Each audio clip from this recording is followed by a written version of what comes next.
There's an Illuminati pyramid over there.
Hospital Porters, Pride and Dignity, Stop the New World Order, welcome to Hapanwo TV. And I'm here, this is Digpeth, Birmingham, the heart of the Irish quarter here in Birmingham. You've just seen all the Irish stuff around me. And I'm just on my way to the Probe conference.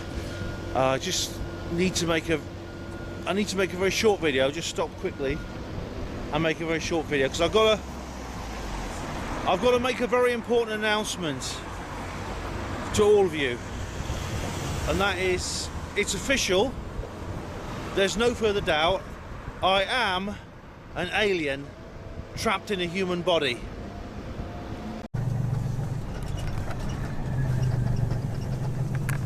Well, Hospital Porters, Pride and Dignity, Stop the New World Order, welcome to Hapanwo TV.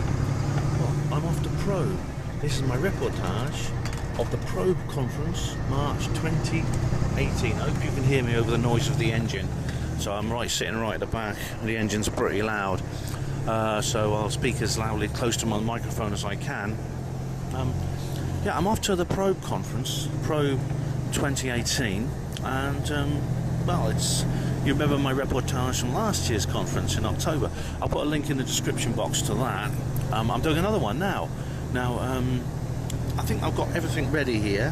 I have an appropriate t-shirt to wear. I think it's good. And I brought some reading material with me, for instance Nexus magazine here. So I've got a copy of Nexus magazine. Now what I've been doing with these is, because I've got quite a lot of them, I've had a bit of a backlog because I haven't been reading them for a while because of my writing my book. When I finish with them, what I do is, when I finish reading them, I put them here. I leave them there for future passengers, so other people can get the ideas from Nexus. So I can't keep them. I don't have room in my bedroom for them all. So I just leave them there. I've got some books. I've got some books to sell, and that is my books Roswell Rising and Roswell Revealed, and my old book Evans Land. And I've got a book to read as well, which is some Graham Hancock, Supernatural, Meetings with the Ancient Teachers of Mankind. I read this book a long time ago, back in 2006, and I thought I'd like to read it again. So I managed to get hold of another cheap copy. So which is just good. So because I lost my old copy, so that's good. Yeah, I'm looking forward to it as always. The Probe conference is one of my favourite conferences, and it's lovely to get there and to get away and to meet everyone by the seaside. And we're going back to the old YMCA again, which is really, really good. Excuse me. I'm looking forward to seeing Colin and all the other people. I mean, there's a lot of absent friends this time because a lot of the usual crowd aren't going. Dave, Jenny, who else is not going? Philip, they're all not going. So, but Tony's going. Tony Chin is going. Colin is going. That's good. So, I've got a lot of friends going, which is a great thing. And the best thing, I think, well, not maybe one of the best things about this particular Probe conference, and what makes it unique, one of only 2 Probe conferences that I've been to, I'm a speaker. Right, so Well, Hospital Porter's Pride and Dignity Stop the New World Order. Welcome to Panwo TV. We're actually just getting onto St Anne's Beach right now, and this is because I'm with Colin and another friend of mine, Tony. I don't know if he wants to be on camera. Yeah. You don't mind being camera, Tony? All right, we're going to go sky watching. Now, just look at. You can't see everything that we can. But the sky's clear with some light cloud. Perfect sky watching weather. It means there's plenty of clear sky, but we have slow moving clouds that can act as static gauges for anything we see.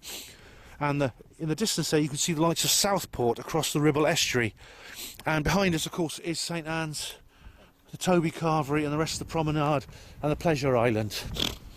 We see stars everywhere, and the moon is there, and it's really bright and it's lovely. So this is perfect sky watching material.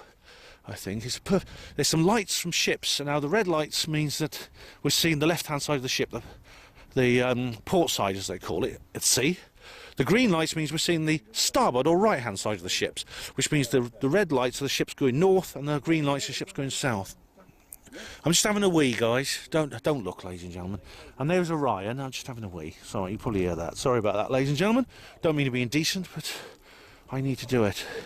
There's a yellow light there, which is actually a gas platform. You can see that there. That's basically the situation we're in. The St Anne's Pier is over there. The Victorian Pier, which is a beautiful place. Now, Colin is having a wee now. I'm not going to film him. You can actually see the moon glowing on the sand. It's really, really nice. I can't hear any surf, which means that the tide is out quite a long way.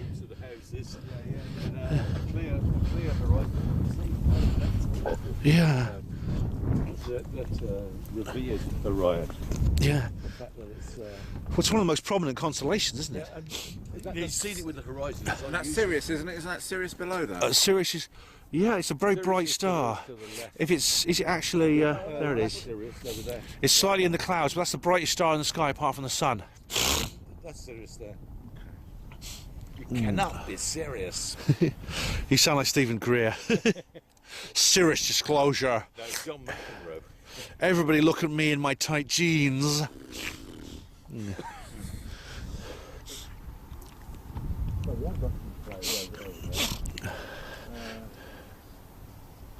Wow. A half moon, perfect half moon. Yeah. Oh, was. Yeah. We don't often get the moon. This, though, do we? When we visit I know. We came here last night. It's Saturday night tonight. We came here last night. It was like raining, and well, it wasn't raining. It was cloudy. It rained later. Tomorrow, we might even get a chance yeah. Tomorrow as well. See if anything. Come to us. Does anyone know the CE5 protocols? No. Right. Well, you haven't paid the £5,000, have you? Come to us, aliens. Come to us. Come and see us. Where are you, aliens? Where are you? They're not being very program. You can have our Brian Cox. We'll have one of your Palladium beauties. I don't want to go onto a spaceship. I'm too happy here on Earth, being a superstar. I don't believe it. There's no such thing as UFOs. I know, even though I can see one. It's crazy. It's rubbish. And anyone who believes it is a knobber. Yeah. I can see it, but I don't believe it because I'm not a knobber. Yes, you are. Oh, yes.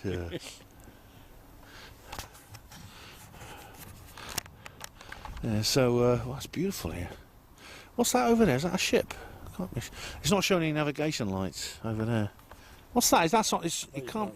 Well, it's actually on the horizon. No, but it's just not showing the old red or green lights. What is that there? Let's go out a bit. Now I'm not sure what that is.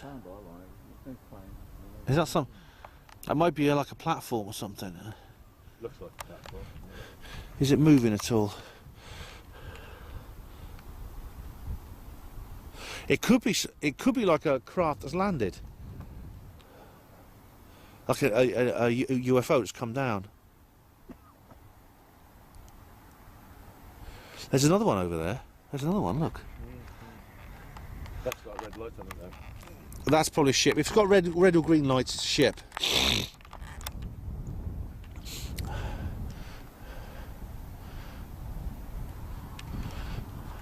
I don't think it's moving.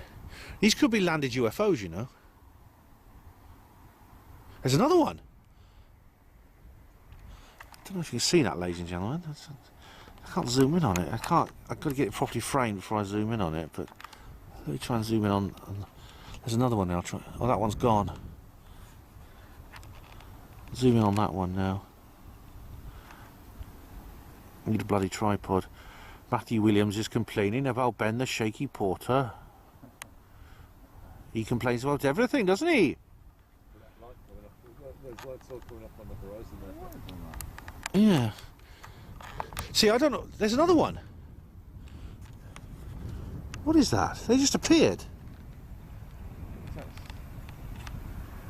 Can you see that? I'm trying to frame it. Hang on. There's another one. That's a different one. What is that? What is that there? They don't appear to be moving. It has to be something like that, doesn't it? Like, what's the nearest island to this? But they weren't here a minute ago. No, they weren't here a minute ago. Well, Ben is a flat earther. It could be America. Yeah, it's flat. Yeah. Yeah. What are those? Well, it's the headland, isn't it? The red lights, those red lights are ships, and the green lights are ships. Yeah, the red light means you see in the port side starboard green. So, do they normally flash like that then? Yeah. That's just telling you which way they're going. So the green ones are going south, the red ones are going north, because we're facing east here. Oh, facing west rather. Probably a platform out there then, isn't it? That's a platform, yeah, the one to the right. But these other ones here, what are they? Platforms. But they weren't here a minute ago, they just appeared. They were? No. Were they? I've been looking for this since we stepped on them. But they've got a red light on the front, both of them have. Maybe they're ships. So they could be moored. They may be moored ships, yeah. Maybe they're not showing lights because they're moored. Yeah. Maybe it's. I don't know if you have to show the red or green. Maybe you just have to be underway to show the red or green. Facing the shoreline. Yeah. Maybe it's just when you're underway you So have to on show the those far lights. right of both of us, there's a red light at the front. Look at this plane up here. Oh, yes, that's a chemtrail. That one's got a chemtrail on it. That's quite a heavy chemtrail for night time. Yeah. We're the plane flying along the. Like it was following the chemtrail like a ley line. Colin's got a torch, which is very handy. Yeah, It's shining right into my eyes. Well, you know. Like Destroy our night vision, Colin. Yeah. Trying to track the aircraft. Yeah. Oh man. Is that a black-eyed child walking across the well, You are oh my god, the black-eyed children. Yeah. We've just been listening to someone telling us about the black-eyed children. It's been quite amazing. yeah. This plane's still going. What time is it? I suppose it's here. Might be the last. The Southport over there. Usually after 10:30, most flights stop. Okay. So you know Heathrow. Anyway, I can tell you that much. which way is it? Taking off or landing now? I mean, are we going just passing? You know? Can you tell? I know you're an expert on this sort of thing. Well, I'll tell you the last flight in Heathrow goes to Abuja. Yeah. Colin works for an airline. We won't say which airline, but he works for a major airline.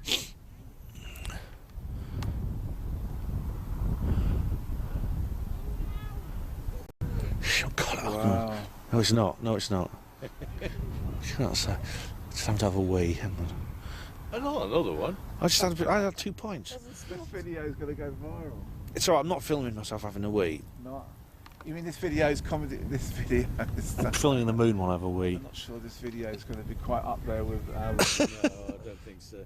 Might be delete. I got a feeling this one's going to be deleted. Well, I won't delete this one. I might edit it slightly because of what Tony said just now. I'll have to edit it now.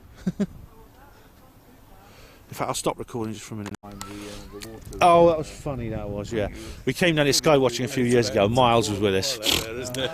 And Miles says, I'm going to find the water's edge. And he sort of ran off I don't actually in the think water darkness. comes in here. And well, we kept phoning Miles. You all right, Miles? And he goes, I've yeah. never actually seen it. I've seen it. I have. I've seen it. I've seen high tide here. Yeah. This I must be coming here the wrong bloody time. on this beach, the tide goes out about 2 miles. You've got to be careful actually if you go to the water's edge at low tide, because the tide will turn. It can trap you and you can Remember get the drowned. Of a few years ago. That's right. Yeah. Just away. The contact protocols have been opened, Ben? Oh, I don't know. I mean, I'm not sure. Well, I mean, it's obviously not working. I haven't paid Stephen Greer's £5,000. That's why. It's not working because you didn't pay me my money. Because I'm your messiah.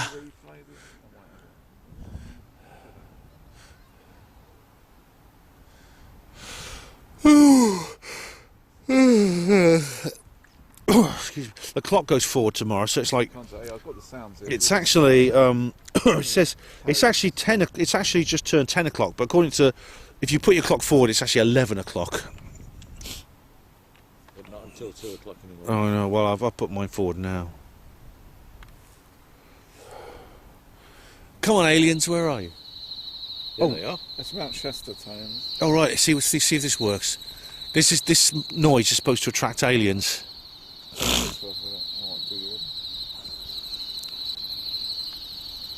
It's a loop recording of an enormous time out of Is it 432? 3 different pictures. Come to us, aliens! Come to us! Have you seen this video? This is a loop recording on an anomalous time that occurred during the SETI event, SETI at Mount Shasta. It's played at 3 different pitches, the highest one being the original. The recording will automatically loop. Oh, Well, I've got crop circle ones here as well. oh, they're good. That's the clicking ones. Crop circle noises are good. These were recorded by crop circle research Colin Andrews in 1989 of a crop circle. Tones were heard only for a second. Here they are played at varying speeds. The recording will automatically loop when Come to us, aliens! Come to us! The problem is when you look in the sky, you've got to know what you're looking at and know what normally appears there, so you don't get confused with sort of normal things like satellites. That was one tone I didn't expect to hear. Someone just farted. It wasn't me. There's a flashing light over there, so I think it's an aeroplane. Oh, they can hear this one, I can barely hear it.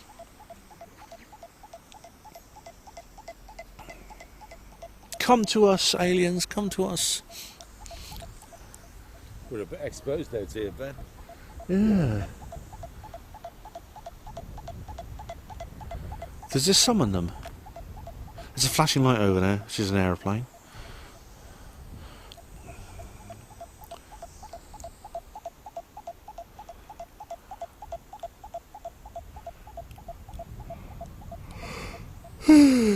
Excuse me. Can you hear that, ladies and gentlemen? That's the alien noise. During the original tape of crop circle tones recorded by Colin Andrews, I was struck by the fact that the sounds had a distinct musical quality, but of musical notes being repeated over and over. Utilising a music synthesizer, I tried to replicate what I heard on the tape. Oh, wow. I like to think of the tones as a sort of cosmic bird call, somewhat like an airport beacon or a sonic lighthouse, signalling the fieldwork team's location.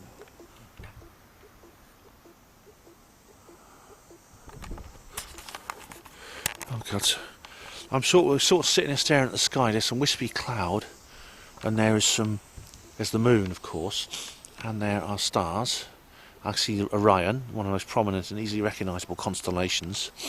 Half moon in the sky, which is bright, it's illuminating the sand in front of me, which you can't see, unfortunately. Several are lights on the horizon, most of which are ships or gas platforms. But we're looking for the all elusive light in the sky, which indicates extraterrestrial presence approaching us. And these sounds are supposed to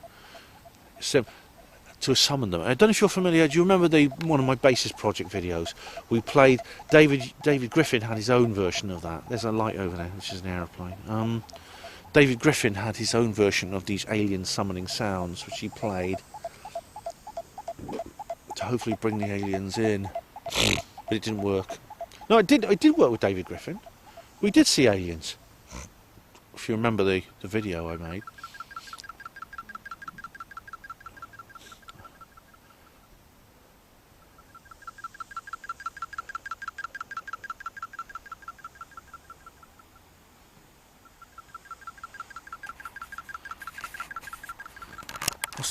What's that there? Can you see that? I think that's a flashing light.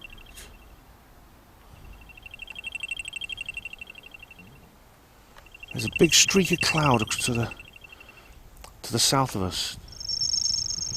Apart from that, we've got a clear sky. Excuse me. Fibonacci sequence.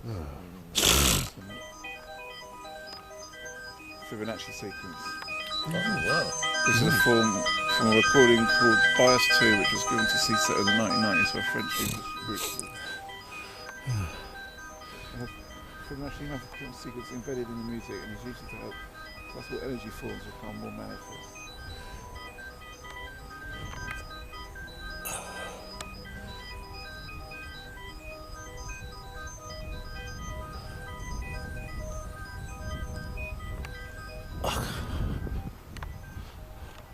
What's going on? Well, maybe they're invisible, yeah. Maybe they're invisible, don't know. Maybe they won't show themselves yet. You carry on walking towards the pier? Okay.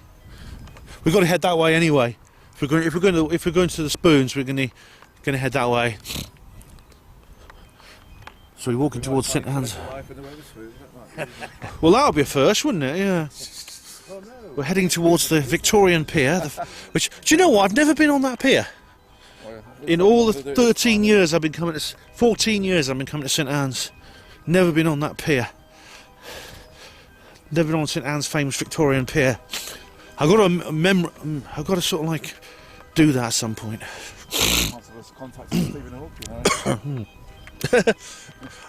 I found out that there is an afterlife. I didn't believe it, but now I do. That'd be something if his voice box starts speaking. Oh yeah.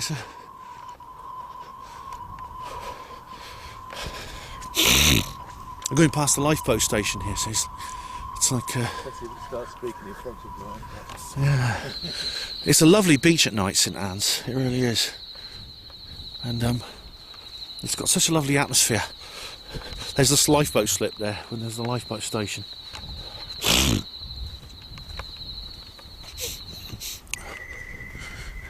You can see the boats. They're the boats. Yeah, that's the They got the boats out. Yeah, lifeboats out, ready to go. Are they expecting trouble? Funny enough, like so people saying QAnon is predicting that the shit's going to hit the fan this weekend. Hasn't happened yet, but maybe the lifeboats are out ready. Maybe they know something we don't. I think it's only just Saturday though in America, isn't it? It's they're a bit behind us. Yeah. Probably 8 hours behind us. So. Well, it depends what part of the world you're it talking depends about. what Yeah. I want to be in trouble out there, or the tide is out, because it's a long way for it to come back again. Yeah. That's it. I mean, they have like a car, a Land Rover that pulls them to the sea's edge. Yeah. Oh. But it's a lovely evening, and the sky above us is. A little cold. Yeah. A bit nippy, but I tell you what, it's a lovely clear sky. Last night we came down here. Last night I actually recorded some footage which disappeared. It was like a fog, sort of like. Yeah. I recorded some footage which I've deleted, but I thought we'll try again tomorrow. Comedy gold that was. Well, it was so embarrassing. I just couldn't. It was just me rambling. No one wants to hear me rambling, do you? you wouldn't be watching if you didn't want to hear me rambling.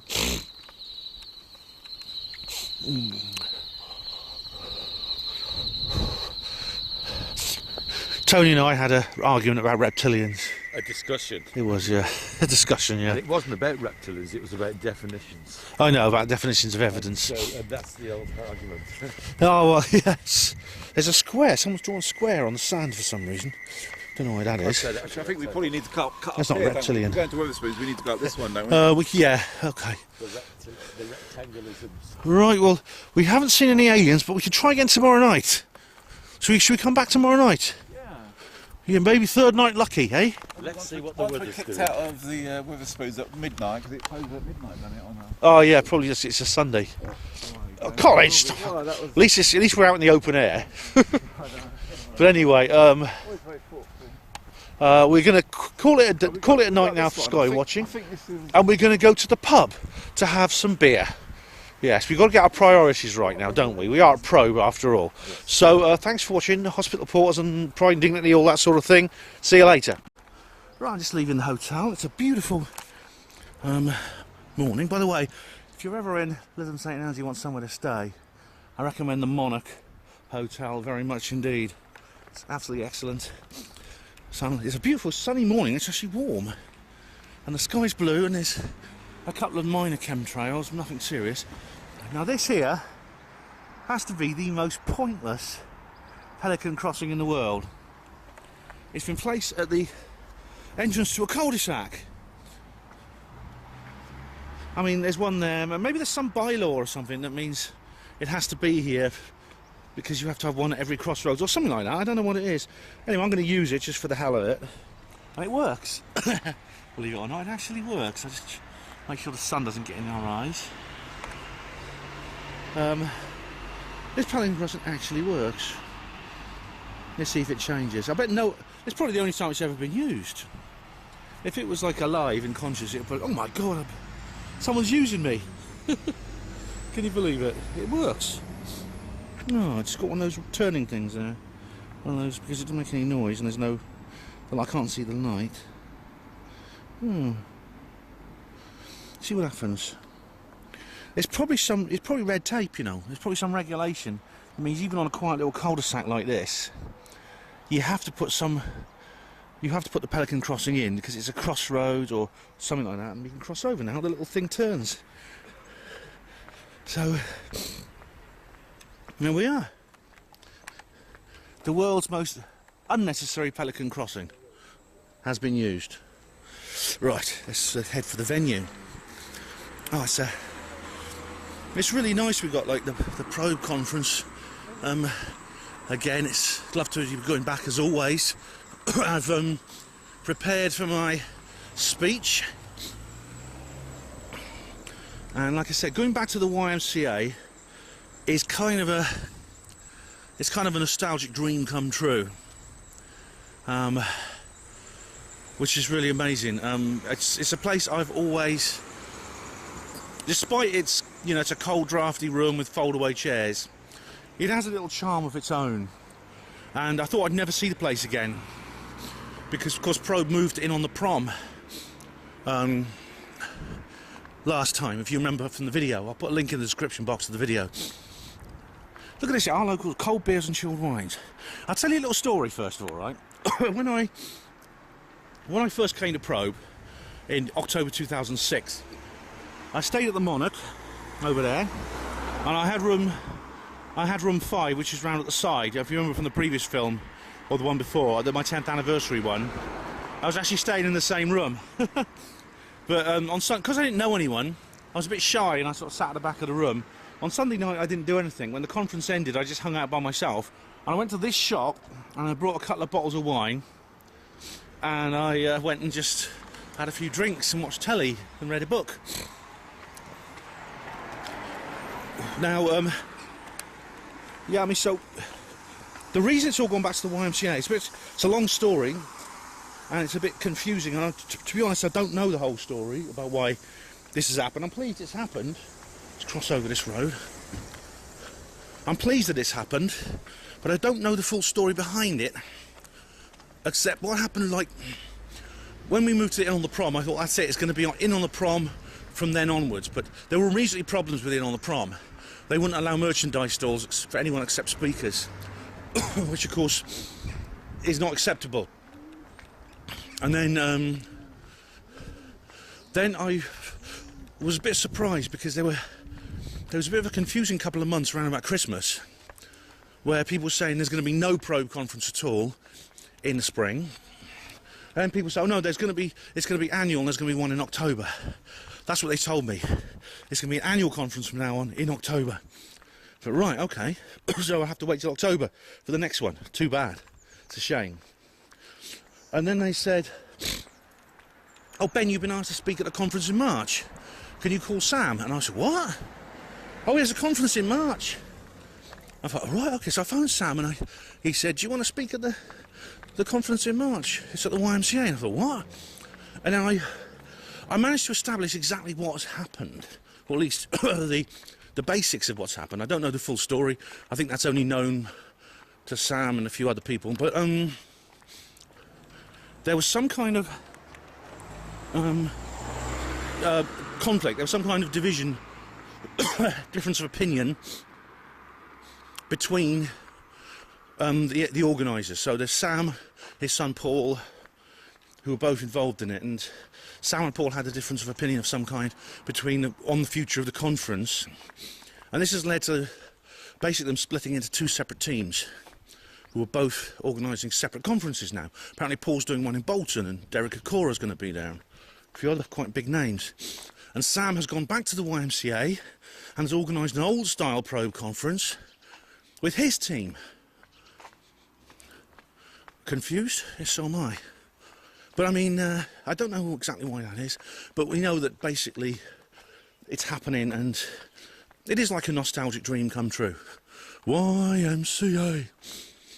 So I'm quite pleased to be.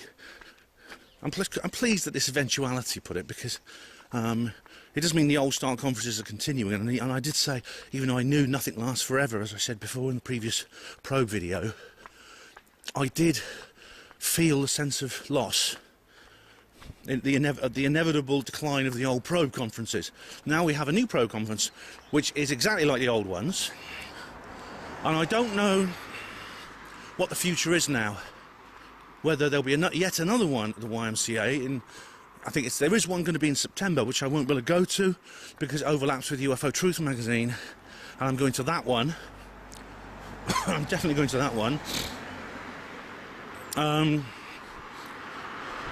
So I'm not sure if that is what's happening, or this is overlapping, or whether they're going to be somewhere else, or they're going to get another venue, or someone else is going to take over, because Sam is now, I don't know exactly how old he is, but he's pretty elderly, and I know he's got a team working with him. There's Laura and her family, so maybe they are the step forward. Maybe they'll take it over. I don't know. Strange times, which is a good name for a newspaper, really. The strange times. Anyway, today is going to be a very, very special day. I got my stall with my books.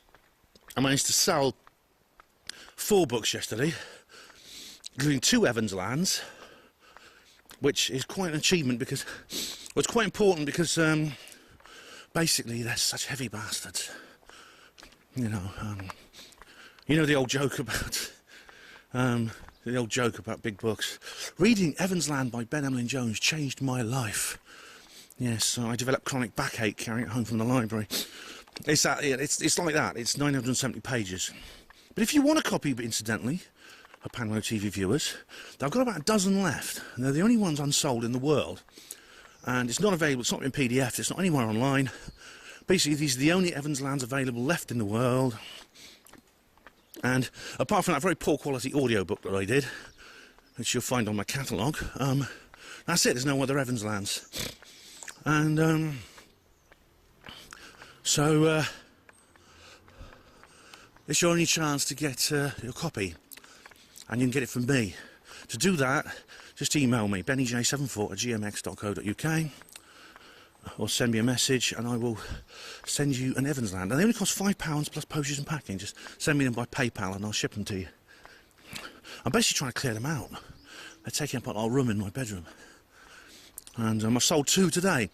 So it means in weight terms, I probably, when I carry my bag home, it won't be weighing me down so much, because it was actually really weighing me down when I was on my way up here, especially walking from the bus stop to the coast station, like with this thing in my hand, with all these books in. It's weighing me down a bit. It's going to be lighter when I go home, even though I've only sold one Rising, one Revealed. At least I've sold 2 Evans Lands, so I've only got 1 Evans Land to carry home, unless I sell more today, of course, which I hope to. And here we are. See you later.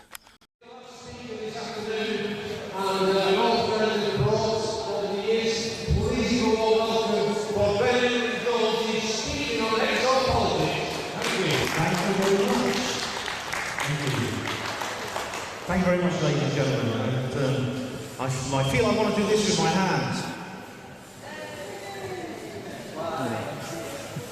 Honestly, I didn't think I'd see the inside of this room ever again, but that's brilliant. Because it is a nostalgic fantasy come true to be back in this room here. I've always thought this place had a charm of its own, but despite the creature comforts of the inn on the prom, we can't quite match the drafts and folding chairs you get in here. I still love it. But yeah, it's really great to be back again. This is my 2nd speech at Pro, and it's an honour to be on the podium yet again. Now, I'll begin with a bit of background about me. My name is Emlyn-Jones, and this is my website, Hospital Porters Against the New World Order. All you have to do is put that in, HPANWO, and you'll get onto my main site, which is also a portal for all my other websites. And well, basically it's a multimedia experience, and there's an awful lot there. So check that out. Now, this is me, or used to be me, the portering Buddha. I was a hospital porter for 23 years, and I went and I actually was discharged from the National Health Service. I lost my job in what I think are suspicious circumstances, and my experience has been mirrored by many, many other people throughout the UFO paranormal conspiracy theory community. People like Gary Heseltine, Kevin Annett, Miles Johnston, and many, many other people. It's attacking people through their professions is one of the ways they try to give us a hard time. And so if you have had similar experiences, let me know. But very often I'd say to people, you know, don't make it easy for them like I did. Be happy living a double life. But that's another story. Now, I'm going to talk today about exopolitics and how the history of it and what it means. Now, what is exopolitics? Now, people often consider it a synonym of ufology. And how many of you heard the term exopolitics? It's very, very commonly used nowadays. Yeah, it really is. Now, it's not a synonym of ufology. It's been described in many, many different ways. For instance, Nick Pope, God bless him, he actually was at the Leeds 2011 Exopolitics Expo, and he came along with the Sun newspaper, some reporters, some photographers, and because he wanted to write a report on the event in his little column in the good old Current Bun, and he described exopolitics as the militant wing of ufology, as if he expected to see us overflowing dustbins and coffins piled up outside graveyards and things like that while we were there. Now, I think perhaps it's more accurate to say it's simply ufologists who've made up their mind. What I mean by that is, ufology is loosely defined. I'll read this out. Ufology is loosely defined as the study or report of visual records, physical evidence, and other phenomena related to unidentified flying objects. UFOs have been subject to various investigations over the years by governments, individuals, independent groups, and scientists. The term derives from UFO, which is usually pronounced as an acronym, ufology. Now, exopolitics. What's exopolitics? Ufology dates back to the beginning of the word UFO, which can be traced back to the 1950s, the Condon Report. Before then, you only hear the term flying saucer. Exopolitics. Now, the last definition was from MUFON on Wikipedia. This is from Michael Salla, who is a very prominent exopolitician from Australia. Exopolitics is the study of key individuals, it's the study, political institutions and processes associated with extraterrestrial life. Information concerning extraterrestrial life and technology is kept from the general public, elected political representatives and senior military officials. The supporting evidence is overwhelming, but decision-making is restricted on an effective need-to-know basis. Both of the words ufology and exopolitics come from ancient Greek. Exology, anything that ends in logy refers to study of something. Exo means outside, so it's politics of beyond, the outside, exterior. In other words, space, etc. I think that's a pretty good way to put it. By ufologists who made up our minds, what I mean by that is we are people who we studying UFOs. We don't just study it now as a scientific subject and say, well, do they exist? Are they alien? Are there real flying saucers, or are they all weather balloons and swamp gas and kites? We say, no, some of them are extraterrestrial. So what are we going to do about it? Now, I'm going to talk about this. There is a lot of crossover between the two fields of study. I must admit, there's a lot of ufologists who are exopoliticians and vice versa. But they are two separate disciplines, and there is a lot of clash between the two. You can actually define individuals between one and the other. So, for example, that is a ufologist. That is an exopolitician. That is a ufologist. That is an exopolitician. That is a ufologist. That is an exopolitician. So I've got no idea what that is. He's the one who thinks we're the militant wing, yeah? So where did it all begin? Where did exopolitics begin? I mean, the history of ufology is very, very well defined. We all know about the Kenneth Arnold sighting, the Roswell incident, all the various fuss that went on in the mid-1940s, which really is the birth of the modern UFO age. But exopolitics, that's different. Where does that begin? Because it's much, much harder to trace it, because exopolitical ideas can be found throughout the history of ufology. Wherever ufologists gather, they will discuss exopolitical points. But really, it's centered today on the United States of America, just like ufology. For whatever reason, the USA has always been at the heart of the entire UFO phenomenon. It's not exclusively restricted to there. Exopolitics and ufology, of course, go in all countries all over the world, including Great Britain. But that's the center.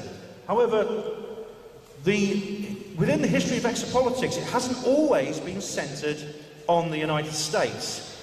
In fact, the major push towards exopolitics within the world did not begin in the United States, it began here. This, it looks lovely, doesn't it? Lovely picture. I mean, look at that beach. I'd love to just walk on that beach and lie on those sun lounges. I'd love to roll my trousers up, kick my shoes off, and wade in that lovely blue sea. That is actually St. Anne's. No, it's not. No, that is actually Grenada. Now, you may have heard of Grenada. You might even have gone there on a holiday. Grenada is a small island in the Grenadine chain in the Caribbean. And it is very, very, it's a very popular holiday destination. A lot of people go there. Almost every day, there's a cruise ship moored outside Georgetown, the principal harbour of the island. And you can go and explore. And like the rest of the Caribbean, it's famous for its friendly people, its easygoing lifestyle, its partying, its good food, things like that. So it's very, very popular, and it's fine weather as well. It's very, very popular. Although in 1973 there was a hurricane there that killed 58 people, but it's still a very, very it's still usually very nice weather, like you see here. Nice, popular for sunbathing and things like that. There's nothing in this picture that indicates the fact that this little island is very small. It's only 10 miles across, has a population of a few thousand people. There's nothing there to indicate that this little island of Grenada is one of the most important places in the history of UFO research and the politics of getting to grip with the UFO issue. Do you recognise that man? Anybody? It's not Eddie Murphy. I know it looks like him. It's not. Anybody? No, well, this is actually one of the great unsung heroes of the UFO world. This is Sir Eric Gary. Now, he was born in 1922 on Grenada, and he was a politician. And in February of 1974, just 1 month after the famous Berwyn Mountains incident, strangely enough, this man became the first Prime Minister of an independent Grenada. Grenada was actually, had a long history. To begin with, it was a French colony. And then in 1887, it was bought by the British Empire for, I think, £5 million. You could buy and sell islands in those days. It was amazing. And it became a British Crown colony. It remained a British Crown colony right through till 1974 when it became independent. This man, born in 1922, Sir Eric Gairy, was part of the independence movement from his youth. And as I said, he rose through the ranks of the colonial government, applying for elections, standing for elections, being voted in, getting different jobs within the colonial government, pushing for independence. And then in 1974, that independence was granted. And along with being granted independence, Grenada was offered a seat at the United Nations, which Gairy very often took. I mean, I don't know if he had an official ambassador, but he often took that role himself, and he did an awful lot of the United Nations. But this man was very, very interested in UFOs. He was fascinated by it, and when he went to the United Nations, he made UFOs one of the prime motivators of his government. And I mean, there are a lot of eccentric people in the Caribbean, people like Bob Marley, and a lot of very avant-garde people, and I think a lot of his fellow people, a lot of delegates and ambassadors and officials at the UN regarded him such. Other people had different ideas, but he took it very, very seriously. And believe it or not, and there's no evidence to suggest that this affected his popularity with his people. He was a very popular leader. He was known as Uncle, and he did an awful lot of good for his island. Like I said, he was their first prime minister, and a new independent nation, and it became a very successful independent nation indeed. And the fact that he was spending taxpayers' money on what you might regard as, well, could you imagine our government spending taxpayers' money on events like this? But on Grenada, it seems that the people are quite happy with this aspect of his life. Now this is a very, very important picture, a very important historical document. It was taken at the United Nations in 1977, and you can see on the far left is Sir Eric Gairy himself, and he's sitting next to three famous ufologists. That there, you see, is J. Allen Hynek there, you see, on the second from left. Then there's Jacques Vallée, and then there's Colonel Larry Coyne. So here he is, there's the United Nations logo behind him. So he was a big-time advocate of the UFO issue at the United Nations. This is some text. I don't have time to read this, but if you go to the Grenada government portal, you can find this text, which is where I found it. It's all of Sir Eric's speeches at the United Nations during the time he was there, where he talks about the need to engage the UFO issue and how it affects humans, it affects us economically, socially, and spiritually. These are key exopolitical issues. And there's another page there. Now, in 1977, Sir Eric Gairy instructed the Post Office of Grenada to issue these stamps. Does anyone here collect stamps? Because if you've got one of these, let me know. This is a very rare one. You can see there the UFO, and there's the United Nations building. Do you see the UFO at the top right? Sorry, top left. That is New York. That is the Hudson River in New York. And there's the United Nations building, the stamp itself, and there's a little flying saucer at the top left, which may have actually been inspired by a real UFO sighting by none other than the Beatle, John Lennon, because he was actually in that area himself, and he saw a UFO exactly where you see that UFO there. He describes it heading down the River Hudson to the United Nations building. And so Eric Gairy, as I said, this didn't affect his popularity at home, and sadly other things soon would, but it didn't affect his success as a politician to begin with. Although, of course, his political rivals did use this against him to smear him in the trouble that was soon to come in his career, which I'll talk about in a minute. But he actually took it seriously. People around him took it seriously. Some of them were humouring him, no doubt. But he really achieved an awful lot. For example, some of you, I know, you've been to the International UFO Congress, which is in Arizona at the moment. Has been running since 1990, but there was an old International UFO Congress that began in 1977 in Acapulco, Mexico. And Sir Eric Gairy spoke on stage at that conference, which is an absolute, I think it's an absolute piece of history, that a head of government, it's the first time ever a head of government has sat and spoken at the International UFO Congress. Other statesmen have spoken. For example, we had We had Paul Hellyer, MP, well, I'll talk more about him later, but he's spoken. But this is an actual elected head of government speaking at a UFO event. You will never get our Prime Minister, Theresa May, standing where I am and speaking here. Do you think she'd ever do that? Not a chance. Would we even accept her here? That's the question. So this was really, he was going from strength to strength to strength at the UN, speaking about UFOs. He did numerous speeches about UFOs. This has become known as the Gary Initiative, and it was very, very important. It could have gone a long way. It really could have done. In fact, it's not the first time actually that UFOs and the United Nations have rubbed up against each other. This happened a little bit later, what I'm going to talk about now. But there's been several other issues which may well have been connected to the Gary Initiative, especially what I'm going to talk about next. But this is actually more of an accidental eventuality. But the gentleman on the left is the Secretary General of the United Nations. Now, at the time Gary was at the United Nations, it was a man called Kurt Waldheim, an Austrian. This chap here is his successor. His name is Javier Perez de Cuellar. Now, there's a very, very interesting, excuse me, an interesting story connected with this man, which is, some people say is apocryphal, but there's many, many witnesses.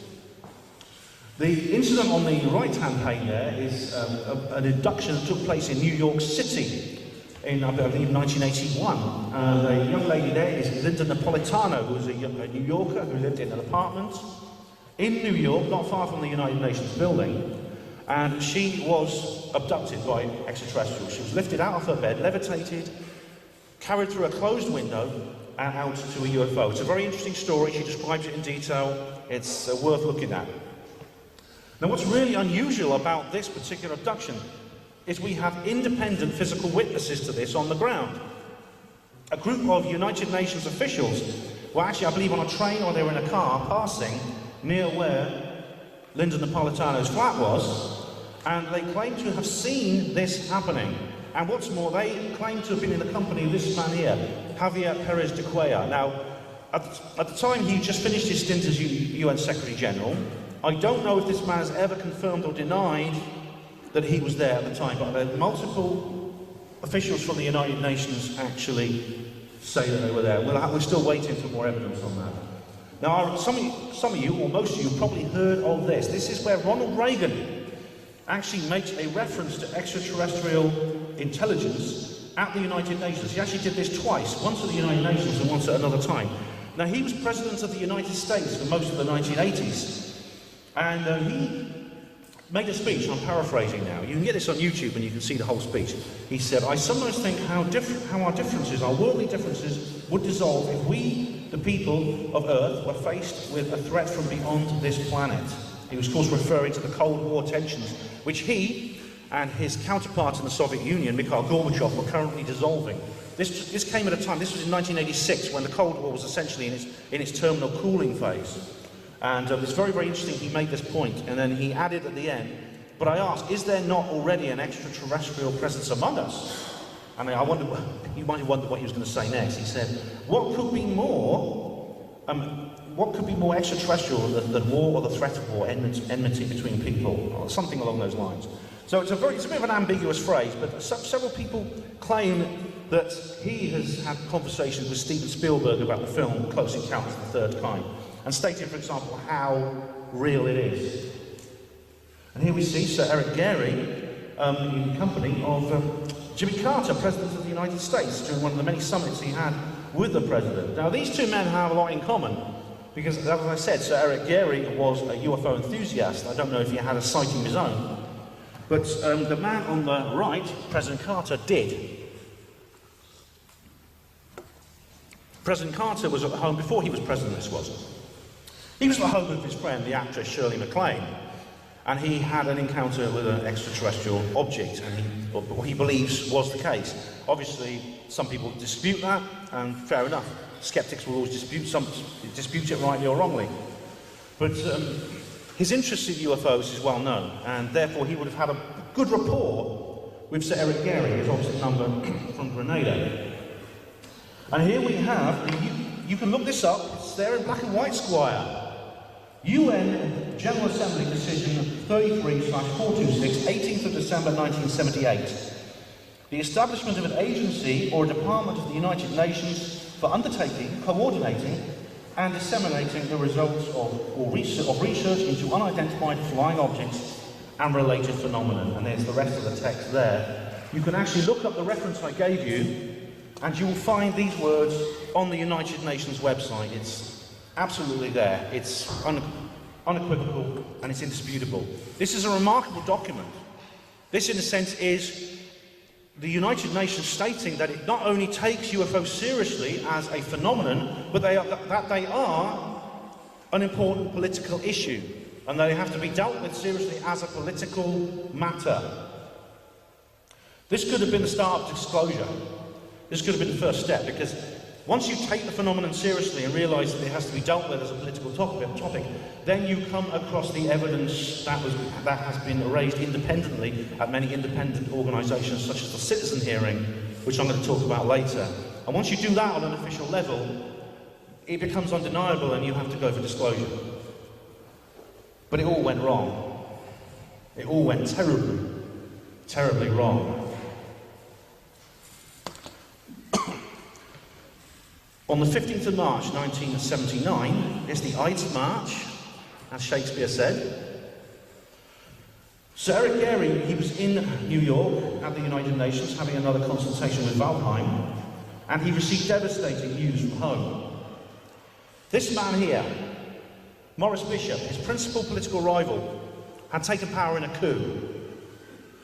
What happened? This man, Maurice Bishop, was the leader of the New JEWEL movement, which was, JEWEL stands for Joint Endeavour for Workers' Education and Liberation.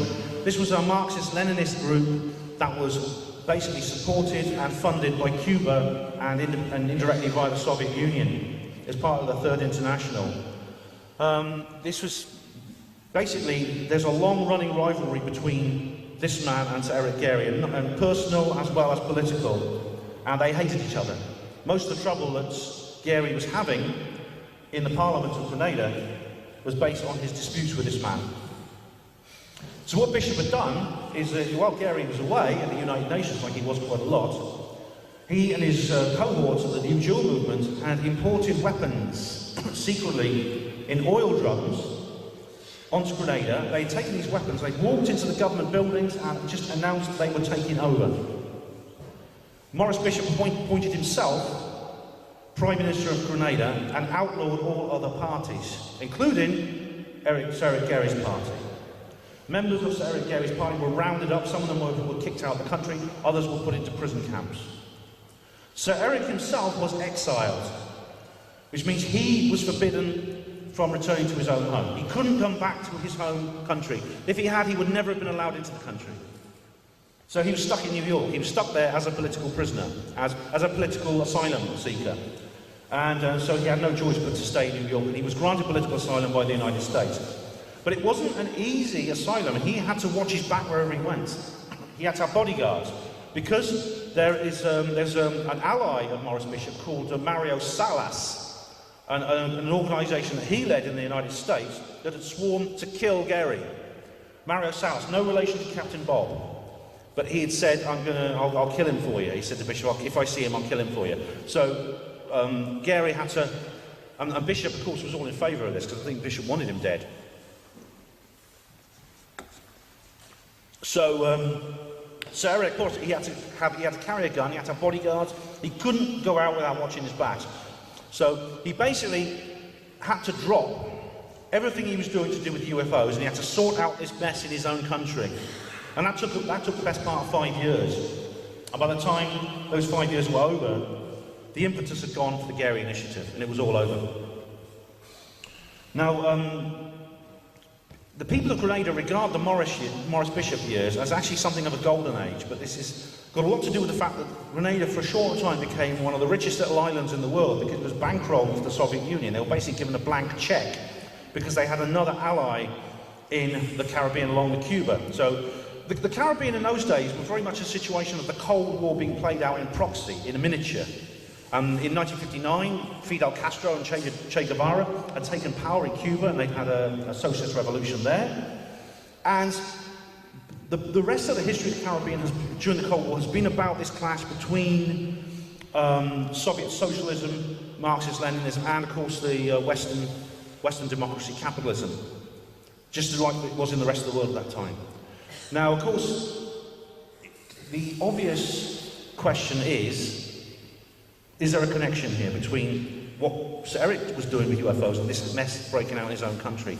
And what I'm saying is, was the Bishop coup in some way staged to stop the Gary Initiative? I've seen no evidence of this. The history of this, I've read the history of this whole affair, and it seems that there are many, many reasons why it happened. As I said, it's got a lot to do with Cold War politics. But there's no evidence to suggest that this was somehow a contrived event in order to simply stop the disclosure process which Gary had started with the Gary Initiative.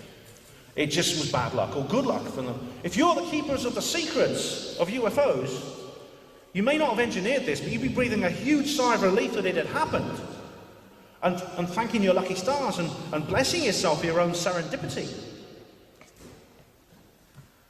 Now what happened, this all ended in 1983. What happened was, Maurice Bishop had a close friend called Bernard Cord, who became his deputy prime minister in the New Deal movement regime in Grenada. What happened was, in 1983, Cord and his own cabal within the New Deal movement staged a coup against the Bishop government and deposed Maurice Bishop. Now, what they did, his friend Bernard Cord then rounded Bishop and all his loyalists up, took them away somewhere and shot them. They're known as the Grenada 17. So, as the saying goes, who needs enemies? So Bernard Cord was now Prime Minister of Grenada. He appointed himself Prime Minister of Grenada. And then the United States chose to intervene, just like they did in Iraq. Now, the good news is that when they did intervene, it was over quite quickly and with considerably less bloodshed than we saw in Iraq. It was a much more successful intervention. The US invaded. They deposed the New Deal movement under Bernard Cord. They killed Cord. They killed a lot of the other people associated with him. And they reintroduced the constitution that had been initiated by Gary in 1974. And finally, Sir Eric Gary was free to come home. He could return to his own country. And he did. He went straight back to Grenada. He did stand for elections a couple of times, but I think his allure had gone and his energy had gone. And I think the stress that this situation had caused him had really drained him. And he never achieved high public office again. He died in 1997 in his home on Grenada. Now, this is interesting. This is much more significant. This document came to light on the BBC Caribbean website. This is an indication. What happened was a number of telexes were released from the late 1970s, from 77 to 79, during this whole period. And anyone younger than me is going, what's a telex? I know. Can you just imagine an email on a shopping till roll, guys? You got it, kids? That is a telex, okay? These telexes were basically communications between the British embassy, the British Home Office and the Foreign Office and its mission at the United Nations. In other words, the Britain's ambassador to the United Nations. Basically, this document said that Britain should do everything it could to stop the Gary Initiative. Now, these telexes are not as incriminating as you might think. When you read their context, you read the actual documents in full, there's nothing to suggest that they were just worried about disclosure. I think they were concerned for the reputation of the United Nations. They thought that this kind of tomfoolery, ufology, getting involved in serious politics might bring the United Nations into disrepute. At least that's what it said in the telexes. There may be other people who had other motives, had a higher level of initiation. I don't doubt that for a second. And this is a picture here of Sir Eric Gary addressing the United Nations, the 12th of October 1978, when he did that big speech that I showed you earlier, which you can read. You can read the transcript of it. It's very interesting. As I said, he died. I think he never achieved what he wanted to. And the last decade of his life was a miserable one. So, the next time you are in Grenada, if you ever go there on holiday, maybe you'll take a moment out of your, lying on that beautiful beach or swimming in that beautiful sea, to nip to the florist and buy a bunch of chrysanthemums and lay them on the tomb of Sir Eric Gary at where it stands in Georgetown. I certainly will do that myself if I'm ever there.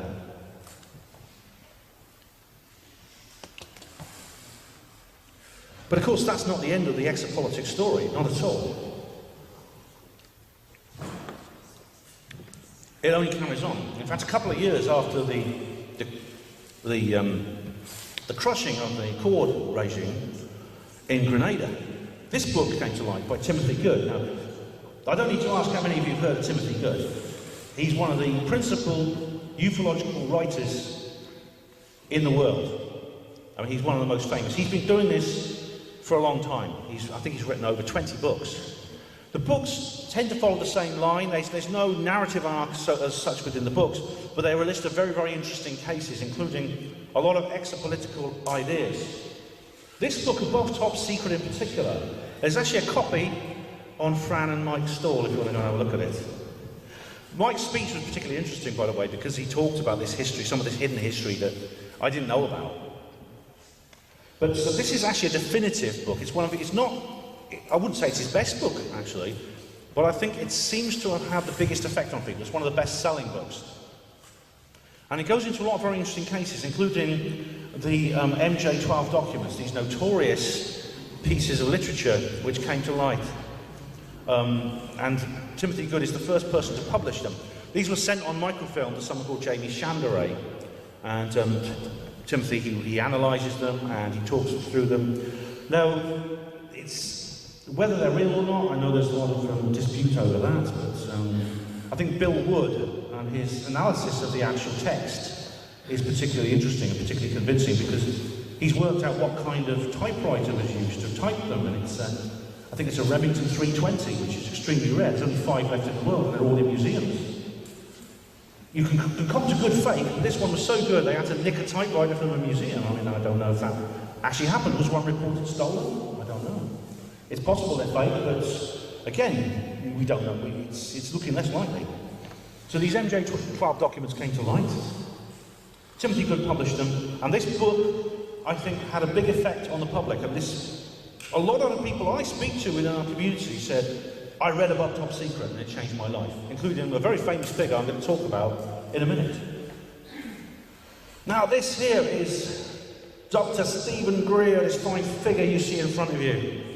Now he has an interesting background because he's a physician. As he says over and over again, I'm just a country doctor from North Carolina. Very, very modest man indeed, incredibly modest.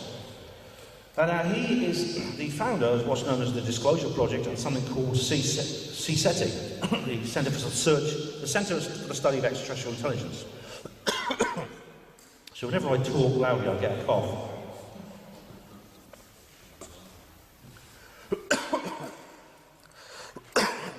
He wrote a book he wrote several books. One was a list of witness testimonies.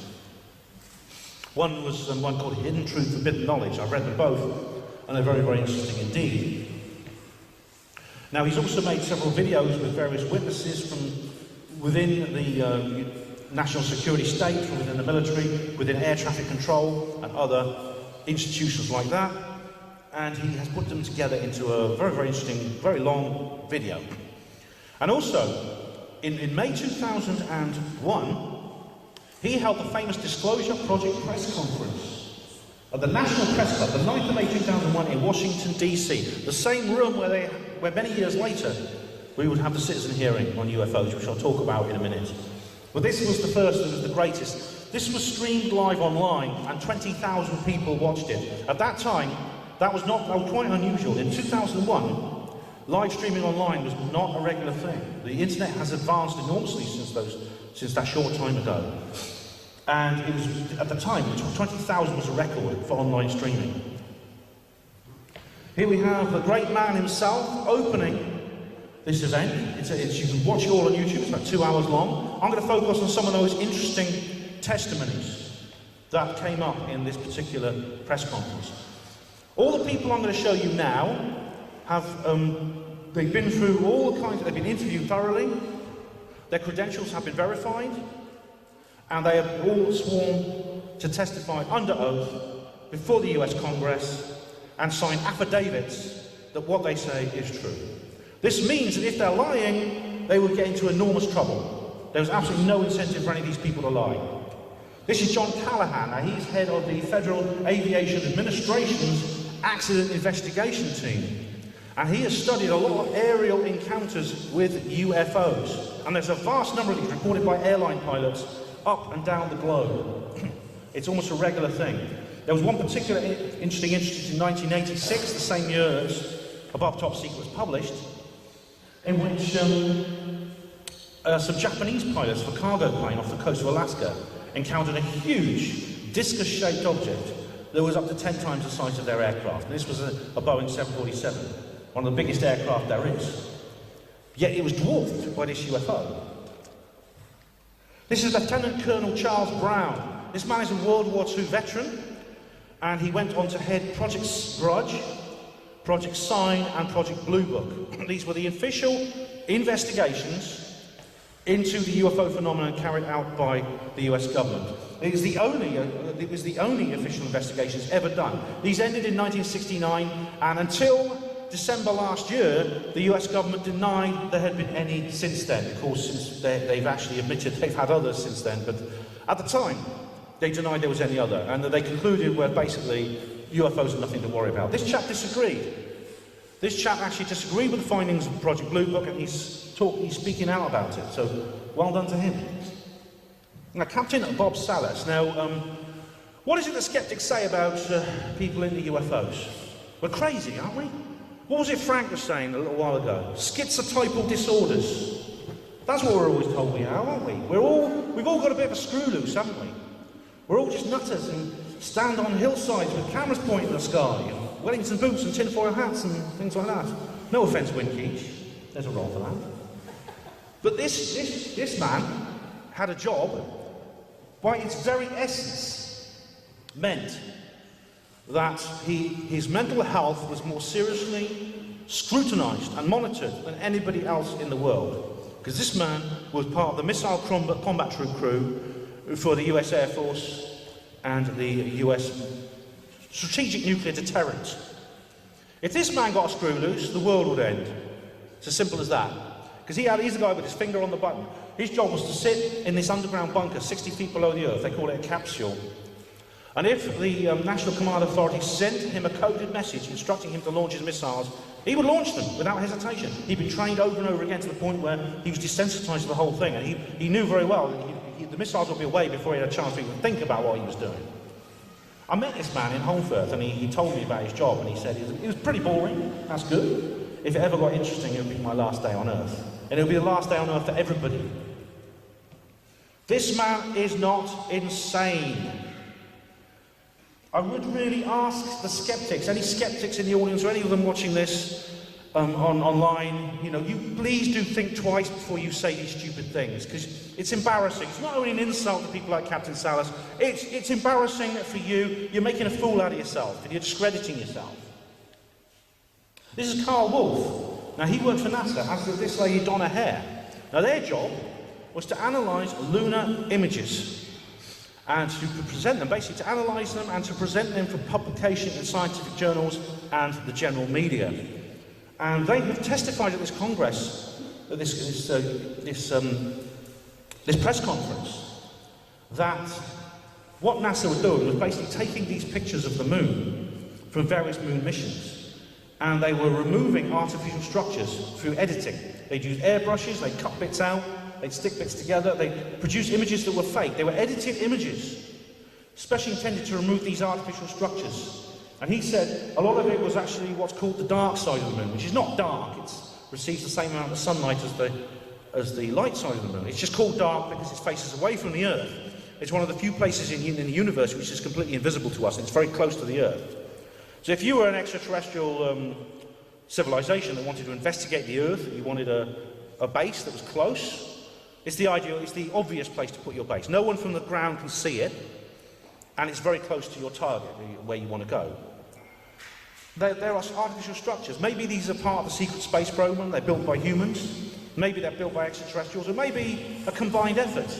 But either way, NASA didn't want them put out to the public. They didn't want them put out in newspapers so everyone could see it. So these guys produced fake images, and they admitted they produced fake images. A third person has come forward, also with proper credentials, saying that. This guy's Larry Warren. He's one of the most important witnesses to the... Yeah, sure. He's one of the most important witnesses to the Rendlesham Forest UFO incident, December 1980, despite many, many vociferous claims to the contrary. He's actually someone who's approached the media many times to talk about what he and his fellow airmen in Suffolk have seen. There's a film coming out called Capel Green, which is all about that. It'll be out soon, a full-length documentary movie. I do recommend keeping an eye out for that. This is George Filer, former Air Force pilot. Now, he described an encounter he had when he was in his jet fighter at 10,000 feet. He was ordered to descend very quickly to 3,000 feet, which is extremely dangerous. If you're in a jet fighter, you can easily misjudge your descent and go straight into the ground. So they were ordering to risk his life, and the reason was there was a UFO they wanted him to chase. Now, as soon as he caught up with this UFO, the UFO disappeared. It just shot away, and he faster than his plane could possibly ever chase it. And we've seen there's many similar encounters to this from all over the world. We just had some released more recently. I mentioned the December 2017 revelations from the Department of Defense, and you see video of US Navy jets chasing some kind of object. What it is, we don't know. Now, this is Carol Rosin. Now, her testimony is one of the most interesting of all, because she is a former friend of Wernher von Braun, the man for whom the term rocket scientist was coined. Wernher von Braun worked for the Nazis in Germany during World War II, designing ballistic missiles and cruise missiles that would cause devastation in this country. The V1 and V2, the Doodlebug, and the V2 ballistic missile, which was unstoppable in those days, caused mayhem in our capital city, London. And he died in 1977, but before he died, he told us several interesting things, which indicates that he had some insider knowledge of what was planned by the secret government. He told her, firstly, he predicted the end of the Cold War, a full decade before it actually happened. Then he said that next terrorists, on rogue nations, nations of concern, would then replace the Red Commie menace as the principal enemy in the world, so that the people of the United States and the West could unite against them. Now, that's come true with 9/11, hasn't it? And it has to this day. The only thing he didn't get wrong was the Russians will come back. But he actually said this, and he said, what's interesting was he said, that's not going to be the end of it before you have the New World Order. The last card will be a fake alien invasion. And he says, you must stop the weaponization of space. That's what he said to her. He said, that is now what she had to do. And she was a school teacher. She didn't have time for all this. She said, at first she didn't have anything to do with it, but now she does. To this day, this is her primary concern. And Star Wars and the Soviet equivalent of Star Wars was all part of this. And it's not about shooting down ballistic missiles. It's not about stopping asteroids from hitting the Earth. It's about turning space into a weapons delivery space, which could both devastate the planet and also attack real aliens outside. A fake alien invasion may be the equivalent of 9/11. It could start an interplanetary war with a society that really means us no harm. But again, it all went wrong, didn't it? The Disclosure Project press conference took place on the 20th of May, but on September the 11th of that same year, we had 9/11. And again, the question has to be, as with the Bishop coup, is there a connection? Is there a connection between the Gary issue and the Bishop coup? I don't think so. Is there a connection between the Disclosure Project press conference and 9/11? Now, that's a different matter. There may be many reasons why 9/11 was done. This could be one of them. Because once this happened, no one was talking about what happened in May of that same year. Everything was forgotten in place of this. And again, if you were the keepers of the truth embargo, as Stephen Bassett calls it, you would be breathing a sigh of relief and thinking, you've been blessed by Lady Luck. Even if you hadn't actually done this yourself, wouldn't you? But Greer has carried on. It's not over yet. He's still now, to this day, pushing forward. I mean, I don't completely trust Greer. I mean, there's many problems I have with him. But, you know, I do watch what he says, and I'm interested in the information he has to bring forward, especially the witnesses that he actually has given a platform. And here you see, he's having this big argument here with Kerry Cassidy of Project Camelot. Have you seen this? This is quite funny because it gets quite heated. The source of this particular dispute is very quite vitriolic and quite fun to watch debate. Is Greer has this idea that extraterrestrials are all nice guys, they're all loving, they're all spiritually advanced beings, and the only bad guys are us. We're the only nasty kids on the block. Everyone else is wonderful. Kerry Cassidy disagrees. She wrote an article explaining why she disagreed, and this turned into a big hustle between them. To be honest, Kerry is right. The extraterrestrials do indicate, it indicates from people who've had encounters with extraterrestrials that they have a large number of different motives and agendas. They exhibit a wide range of behaviours. Some of them are indeed very nice. They're loving, the way Greer says they are, but not all of them. The majority appear to be neutral observers. There are minorities who seem to be malevolent, but only a minority, luckily. But, well, this led to this big tussle between them. As you see, Dr. Greer is boasting again. Can you see that? And Kerry, she doesn't look very impressed, does she?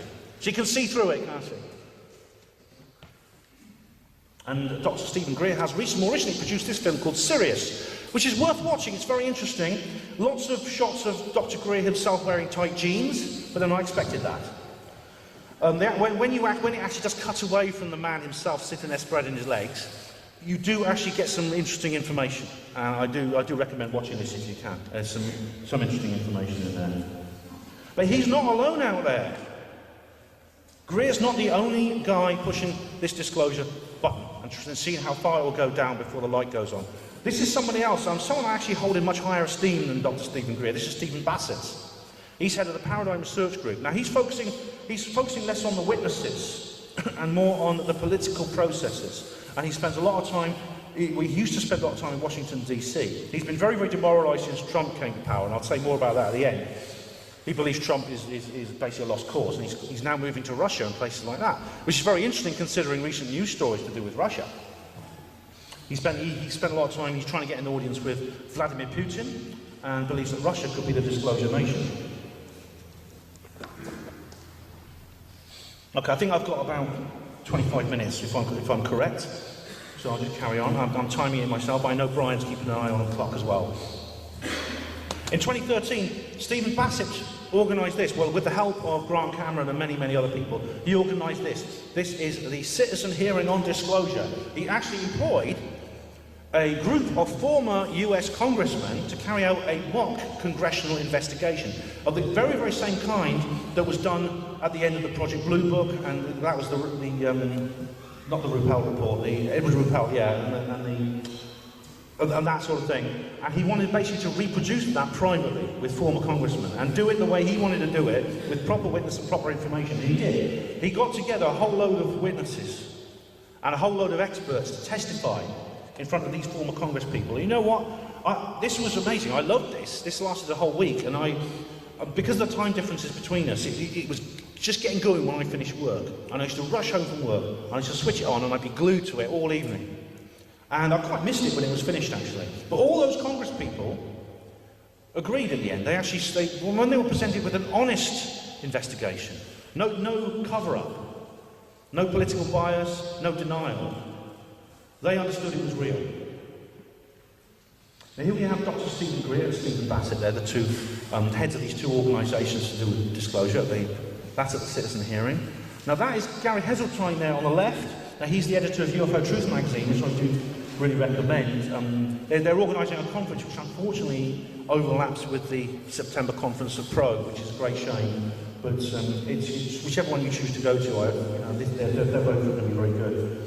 On the right there is Peter Robbins, who's the co-author of Left to Eastgate, which is Larry Warren's book. Now, behind this row of activists, as in every political movement, you'll have the activists at the front waving the banners and chanting and marching down the street. You have to have the theoreticians who work it all out. And this guy is one of the biggest names among the theoreticians of the exopolitical movement. His name is Richard Dolan. Now, this guy was shortlisted for a Rhodes Scholarship, but he didn't get it, luckily. He did go to Oxford University and study, and he was there. And it's interesting. He did history, political science, things like that. Now, his initiation into exopolitics and ufology came almost by accident. It's a story I hear many, many times by so many people. He picked up a copy of Above Top Secret by Timothy Good. I'm not kidding. That's what he basically did. That, and he was just doing a module on UFOs as part of a much, much bigger course. And by the time he finished that module, he was hooked, and he dropped everything he was doing, and he said, this UFO issue is real, it's true, it's the most important issue affecting the planet and the human race today, and I'm going to focus on that.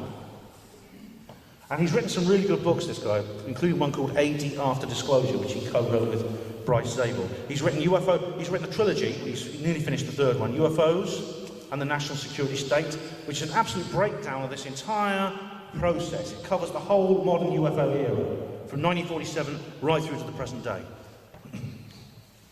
We have a saucer in the hangar, to quote His Royal Popeness once again. Pope says this as a joke, it's just a kind of like a quip that he uses. But it's true. Not that they would tell him. If I had a saucer in the hangar, Nick Pope, the public face of ufology, the man who's always on TV, would be the last man on earth I would tell. What if he decides to blurt it out? What if he decides to swap benches? No. Nick Pope not only doesn't know about this, he wouldn't say anything. Even if he would say anything, he wouldn't be told. That's what I'm saying.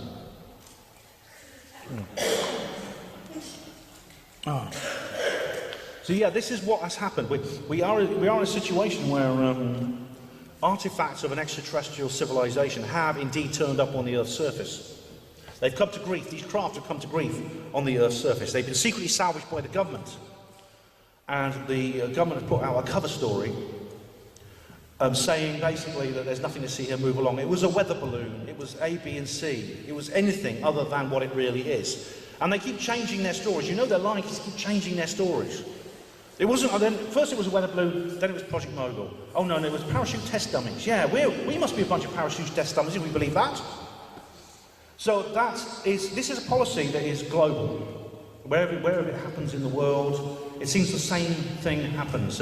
Again, this is centered on the United States of America, but it is a global policy that is enacted in every country where these events take place, and they take place all over the world. And Roswell, the Roswell incident of 1947, is just one of over 100 that have been documented in the 20th century. So even if 10% of those are real, it's a regular occurrence, these UFO crash retrievals. And it's a policy that the powers that be appear to be united behind, and they've never wavered on it. They appear to be very, very firmly entrenched in this policy, which is why the whole disclosure process is so difficult. I've done an entire presentation, a much longer one, on that in more detail. It's called Energy, Politics and UFOs. You can watch it on YouTube, there's a video of it, a studio version. I do recommend that for more details. Yes, they are alien. I mean, however you define alien, whether it's interdimensional or extraterrestrial or something else, all of the above, none of the above, some of the above, something else.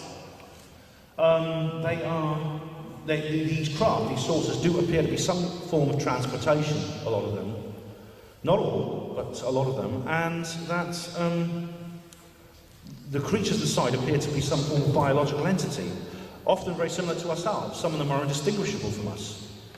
Which makes you wonder, what are we? Do we come from there? But that's a big subject. So, ladies and gentlemen, are we going to see this? Are we going to see old Trumpy standing on a podium like this saying, doing his usual stuff? I've come here to tell you today that we are not alone in the universe. We have UFOs and we've always known it. But we forgot to tell you. Sorry. Knowing him, it would be on Twitter first, won't it? And what about her? What about the Wicked Witch of the West? Is she going to turn? Is she going to do that? Are we going to see this? I doubt it's going to be that simple. I mean, this is where I disagree with Bassett. And just even Bassett's a good friend of mine. I've interviewed him on my radio show. I like what he does. I respect what he does. But I think we have fundamental diverging views over this whole process and how it would work. And what's more, I must admit there's some internal conflict within me. Part of me says it can't be done for various reasons that I'll outline, which I go into in more detail in my video, Energy Politics and UFOs, and I've done that as a live presentation too. And at other times I think, maybe it could happen, maybe it could happen. Brian, I reckon 20 minutes. What do you reckon? 10 minutes. 10? 15. Yeah, I reckon. 45. Right, okay. I started at 22. All right, I started at 22. Oh, okay. I can probably get through this. Now, a lot of this has got to do with the energy issue. Now, there's many, many reasons why this cover-up takes place, but the primary one is to do with energy. This is the centre, this is the core of exopolitical ideas.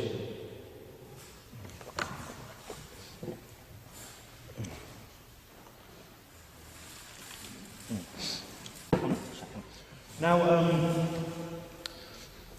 we have a world which uses energy. Its civilization needs energy, and most of this comes from fossil fuels. Oil, coal, gas, etc. Now, there are renewables, there's solar power, wind power, these things are taking over.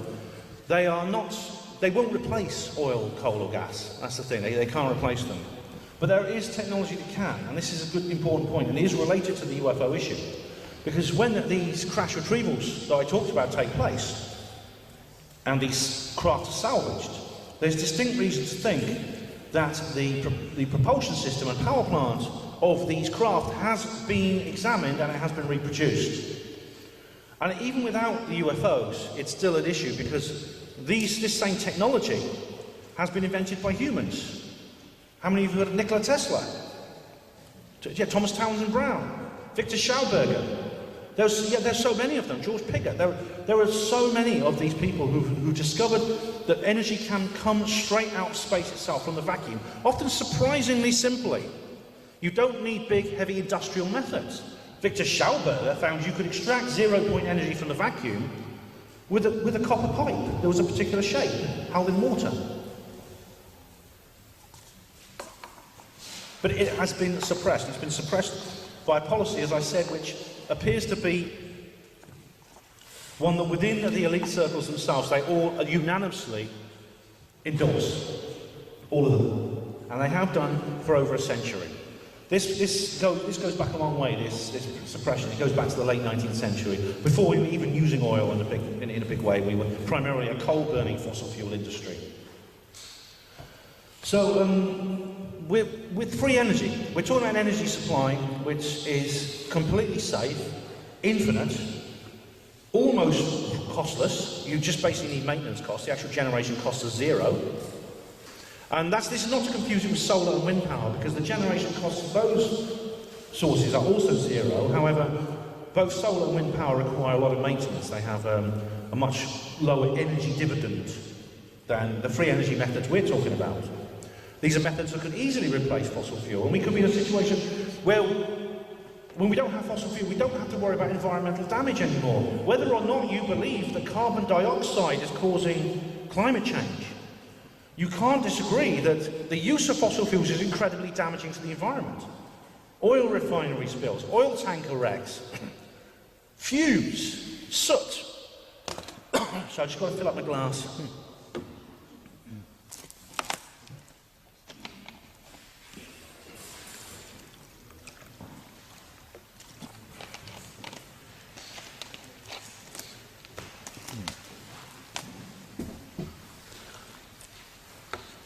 Right. We could, if we didn't have to use fossil fuels and we used these alternative energy sources instead, real alternatives, we could heal the world from the damage done by environmental degradation. And it wouldn't matter about our population. Forget the population problem. With free energy, you could have 10 times the population the world has. We could live in harmony with nature. Free energy could take some of the poorest people in the world and lift them out of poverty to a standard of living that they have never seen before in their homelands. At the moment, we have a world divided between the developed West and the developing countries, as they're called, also known as the Third World. The use of free energies could close that gap, and not close it with the West coming down, but with the Third World coming up. We could even have a situation where the dichotomy between the developed and Third World would disappear. There's no reason why Sub-Saharan Africa or South America could not be as wealthy and have as high a standard of living as anywhere else in the world. Once you have that, then there's no problem with immigration and things like that. The problem with immigration solves itself. Because no one's going to come to Britain for the weather. There could be an immigration problem the other way around. Because these countries will get fed up with us Brits wanting our place in the sun and wanting to go to their country. Yeah, that's the kind of world we can live in. I mean, that's a picture. It doesn't come out very well on the slide, but that's actually a much bigger picture of a futuristic city. We could have that kind of city where we don't have to worry about poverty. We all live high standards of living. We can live in harmony with nature. It sounds wonderful, doesn't it? Perfect. Beautiful. No one could possibly object, could they? Who's going to ever turn to us and say, no, you can't do that? Well, at one level, it's these guys, of course. Are you going to go up to the chairman of these companies and say to them, sorry, your services are no longer required? Do you mind? Do you mind branching into other areas of industry? You know, you still need oil to make candles. Shell candles. How about that? They're pretty colours, they smell nice. They won't stain your wallpapers. Wallpaper. Shell candles, there'll be a big dollar on that, won't there? No, I don't think. I think these people might have something to say about it, and they're not necessarily there to try and build a new world order. They're just thinking about profit margins and things like that, and the survival of their very industry. Because you literally will have an oil industry that, if not eliminated, will be drastically reduced to the point where you will be simply extracting it as a mineral for manufacturing plastics and candles, indeed. There's also the issue of. There's also another issue here. Now, that is psychological and cultural. For whatever reason, another policy that the powers that be united on and have never wavered from is that they need us, as part of their control system, to regard the Earth as a tiny little oasis of life in an infinite cosmic desert of inanimate matter. I don't know why that is. There could be many reasons, maybe because if we realised we were just one of many, many planets in a universe that is alive, it would be harder to build divisions with it among people. We would be on the pale blue dot, as Carl Sagan said, and we might start to learn a bit of common humanity, rather than seeing ourselves as different racial, religious and cultural groups and warring with each other as a result. Nearly done, Brian. Nearly done. And of course there's the mutilation issue. Sorry, I should have put a trigger warning on this. Some animals are turning up like this, or animals of all kinds. Now, this is another reason why the government might want to keep it quiet at another level, because this is happening to all species, to farm animals, it's happening to wild animals, marine mammals, circus animals. And when I say all animals, I do mean all animals, every species, including Homo sapiens. Dead bodies have turned up like this. These things have been done under our noses, and there's nothing the government can do to stop it, absolutely nothing. And that same goes for the abduction phenomenon that I talked about Linda Napolitano earlier. These creatures can come and take us for whatever purpose, whenever they like, and there's nothing we can do to stop them. The government would never, it's not politically possible for the government to admit this. The political structures of the world don't have that kind of capacity to absorb that kind of revelation without a revolutionary situation. And of course, weaponization. This technology that I talked about that has been gleaned through crash retrievals has been turned into a weapon. This is the Right Honourable Paul Hellyer MP, former Defence Minister of Canada, and as I said, he is one of the most senior political figures, apart from Sir Eric Gairy, to speak out on this issue. And he's holding a copy of Dr. Judy Wood's Where Did the Towers Go? Frank Willis, he touched on this subject. It's very, very interesting indeed. I do recommend reading that book and studying a lot of the other work that Dr. Judy has done. But basically what this means is this kind of energy can be turned into a weapon, a very devastating weapon, one much more destructive potentially than the H-bomb even. And I believe that it was used to destroy the World Trade Center on 9/11. Now, if they ever came out and said all this, and they told you what they know, it wouldn't just be the nature of the secrets themselves, it would be the fact of the secrecy. It would be the fact that they did keep it quiet for all these years. That's going to be going through their heads. It's going to be going through their heads of everyone within the truth embargo, the people behind this secrecy. We will be like these people, you know, it will be torch and pitchforks time, as far as we will regard them. Because they're going to have to admit they kept this secret. There's no way they can spin their way out of this. They're going to have to admit they kept it secret, not for our benefit, but for theirs. They're going to have to admit they kept it secret at great detriment and enormous cost to us. And I can't see how they can possibly justify it. I'll be at the head of that mob, but all this will be going to secret boardrooms that are currently, no doubt this is being discussed. All the points that I've made are being discussed in these secret boardrooms of the truth embargo, of the elite, the Illuminati, whatever you want to call them, the deep state.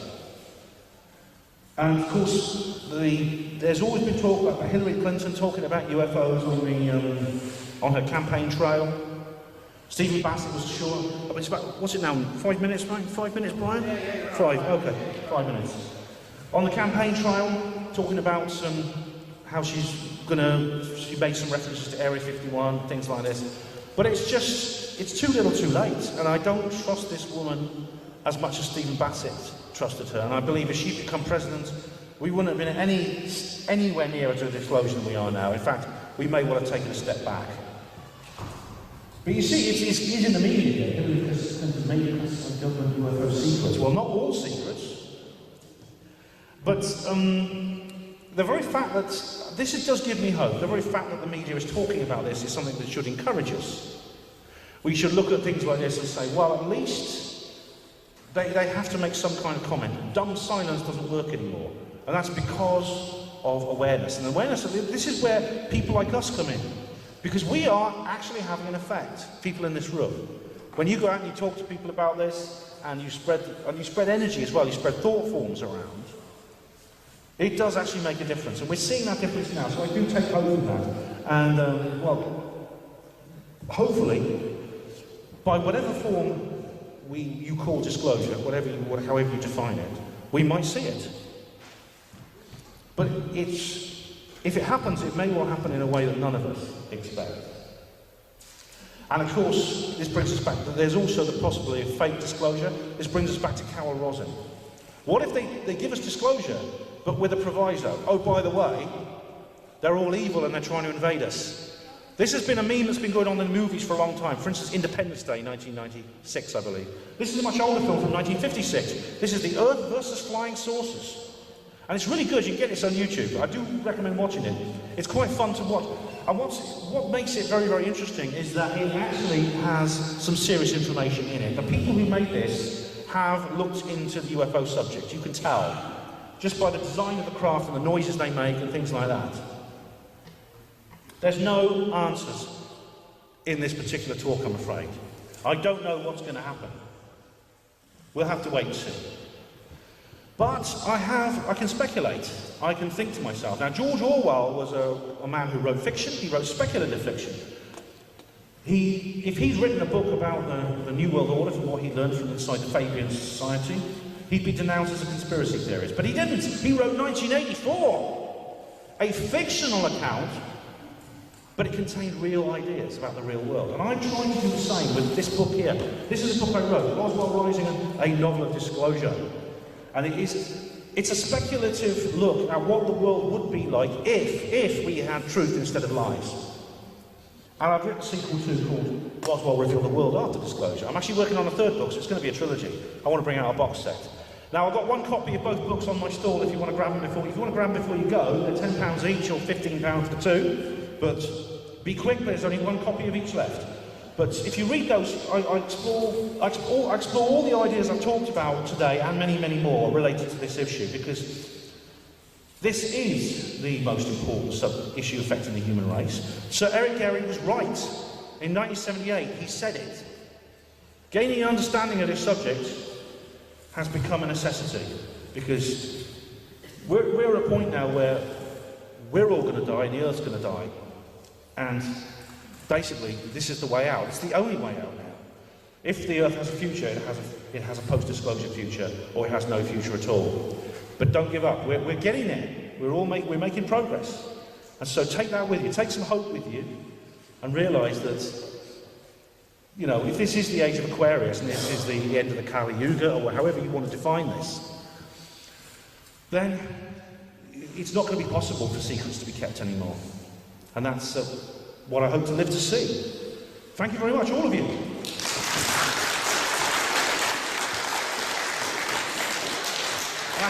That's my conference. Get to that if you can. It's in May. Thank you very much, Ben. Again, another great call. And I'm just watching a very interesting programme now with the late great Philip Coppens, all about mysterious pyramids from all over the world. And I'm actually in the Speaker's Hotel. This is the Speaker's Hotel room. Very nice. This is the Lyndham Hotel at Lyndham St Anne's, which is the Speaker's Hotel this year. There is my view, an alleyway, next door's hotel. And I'm just going to have a look around here. Nice pictures on the wall. Yeah, and that bed was very comfortable actually. I slept well, and get your own TV, of course. And there's me. Hello. There you are. The Lyndham Hotel. It's actually very nice. I mean, I'm going down to breakfast in a minute. I've got a hairdryer here. That's very useful for me, of course. Just what I need. There we are. Let's have a look at the bog. Let's have a look in here first. There's nothing in here, but it's always useful to keep these in here. I've got a shower and a toilet. And it's posh, isn't it? Look at that. Yeah. Please take care not to slip. Of course, they might be sued because of somebody's stupidity, which always does happen, doesn't it, these days? Alright, it's very grand actually. It's very nice. It's hey, probably better than the last Speaker's Hotel that I was at when I last spoke at Probe, which was a while ago. Yeah, pretty good. Right, time for breakfast, I think. Right, let's have a look at souvenirs. Here's my Probe Speaker's badge, which no one's asked me to give this back. I will give it back maybe when I next see them if necessary. But there it is. Pause and read, as per Panwo TV tradition. Yeah, really good. A presentation by Ben Emlyn-Jones. That's my official Probe speaker.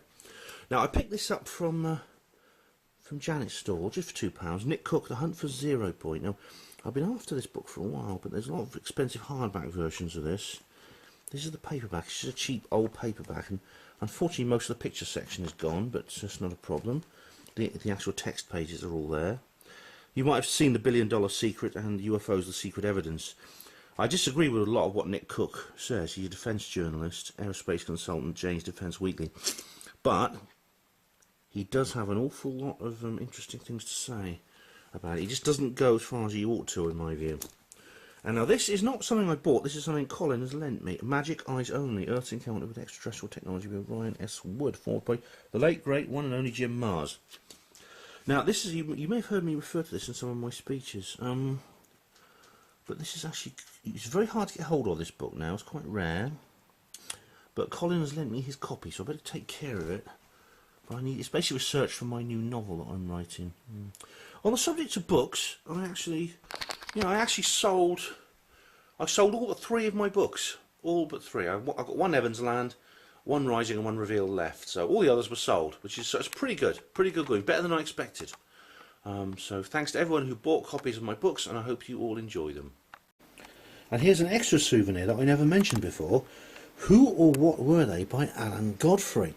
Now this is the true story they did not want you to read. Now Alan Godfrey was one of the speakers at the conference. I haven't said much about the other speakers this time, but they're really good. Now this of course is Alan Godfrey. Now he, as part of what happened to him in 1980, he had several UFO encounters.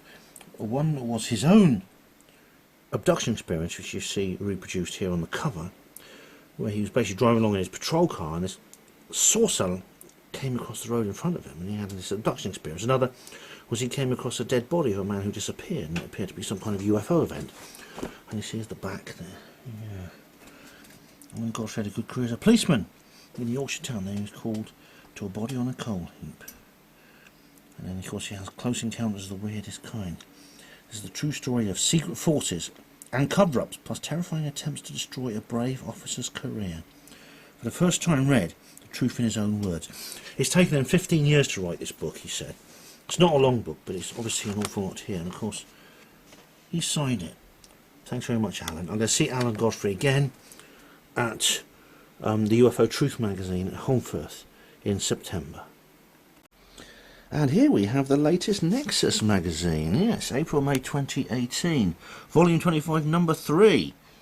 Lots of interesting articles there. But the reason I wanted to bring this up for you is because on page 24, there's something I want to show you. Here we go. Go to page 24 of the latest Nexus, which is the current one. And what do you see here? My ad for Dreaming Saucers. Nexus Premier Festival. UFO government cover-ups to the paranormal. 12th and 13th of May, the White House, 38 Abingdon Road, Oxford. Speakers include Marcus Allen, Nexus magazine. Yeah.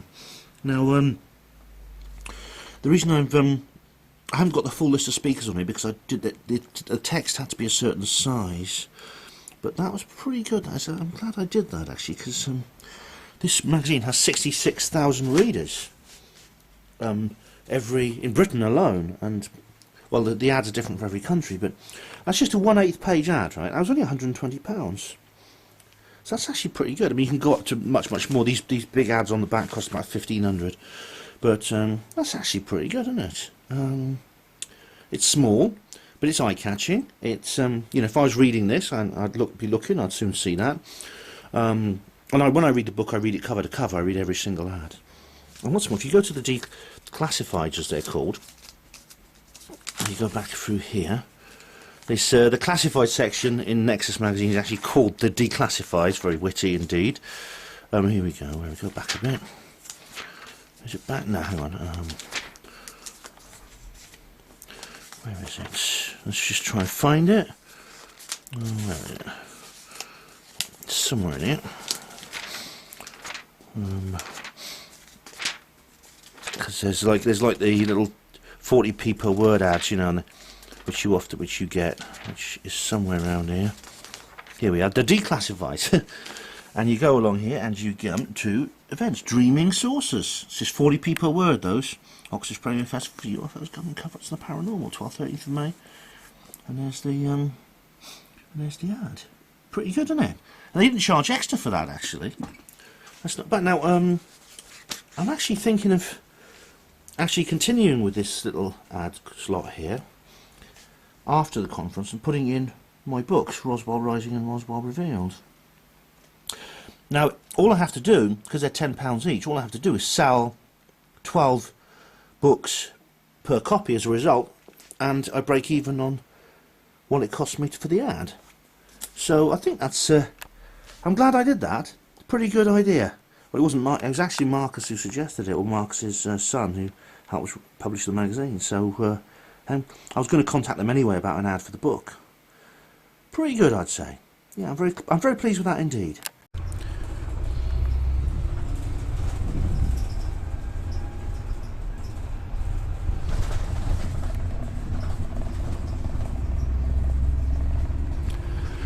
Right, I'm on the bus home. This is the first stage of my journey back to the so-called real world. Yeah, I just got the bus from Blackpool, from St Anne's on the Sea, heading to Blackpool to get my coach to Oxford. And well, it's I've got a good feeling. I feel contented with the weekend. I think I've had a wonderful time.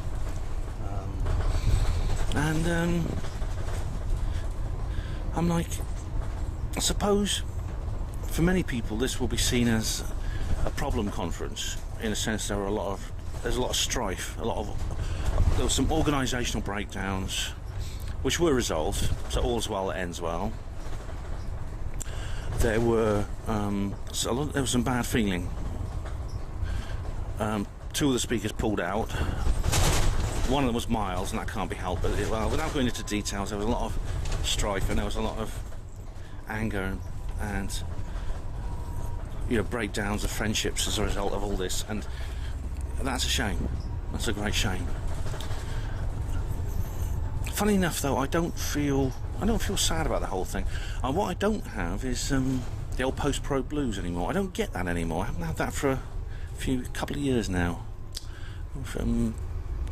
I actually don't feel the same kind of regret or the same decompression that I used to feel at the end of the Probe conference or other good conferences. Maybe that's a good sign. It's a sign of me strengthening and becoming more confident and more secure in life. So I just feel happy, and maybe it's also because I was a speaker. I mean, it's been a special conference because I was a speaker, and I think being a speaker means I don't really have time to, or the inclination. Let me just pause for a minute to show you the view. There's Blackpool on the horizon, the tower there, and the big roller coaster at the Pleasure Beach. I don't have time to have experienced the same emotions I normally experience at a conference. I've got to focus on my speech. I've got to focus on doing a good job when I'm on stage. Especially as the last speaker. Basically, I had that ahead of me. So if I'm a speaker early on in a conference, I can do it and then relax and get back to sort of almost the normal routine of the conference. But if I'm the last speaker, I am at the sort of, I've got to prepare for it the whole conference. And also I've got to make sure I do a good job, because by doing a good job, I think in a sense I feel a duty bound, especially when I'm the last speaker and I've got to kind of like send everyone off with a bang. It's an honour to be the last speaker, actually, because the last speaker is always the roof raiser. Almost subconsciously, if not consciously, people book the roof raiser, like the most powerful speaker at the end. Which is why, one of the reasons I've got Tony Topping closing Dreaming Saucers. He's agreed to be the last speaker. Because he is a roof raiser. He's a firebrand and he'll get everyone reared up. Well, all the speakers were excellent at this particular event. And indeed, the speakers I've chosen for Dreaming Saucers are some of the best. You know, there's the quiet and analytical ones that play an important role. But then there's the kind of passionate and fiery ones, which also play a role. They could be equally informative, but they can have the additional emotional pathos, which I think, in a sense, is the climactic part of a conference. So I hope I did a good job, and people were very positive about my speech. I had a lot of people saying to me, I mean, one lady said, I always call things as I say, and I thought if I thought you were talking rubbish, I'd say you were talking rubbish, but I thought you did a really good job, so that's nice. And now back to the so-called real world. I say so-called because it is like that. You have this sense of almost, as I said, it's like as I said in previous reportages, you spend like a weekend with like-minded people and you can like say what you want and you can be yourself, and it's a very intimate experience, and it's it's a very emotionally intense experience to have that kind of interaction with others. And as I've said before, you know, that's the reason these conferences happen, is the chance to get together with others. It's not, in a sense, the speakers are just the excuse, you know. And I think that's what stays with me the most, and that's what I most look forward to, and that's what I most miss at the end of the conferences. It's that interaction with others, that camaraderie. The camaraderie that you can't experience elsewhere. I mean, we are very much a closed society. We're living at a 90-degree angle to most other people.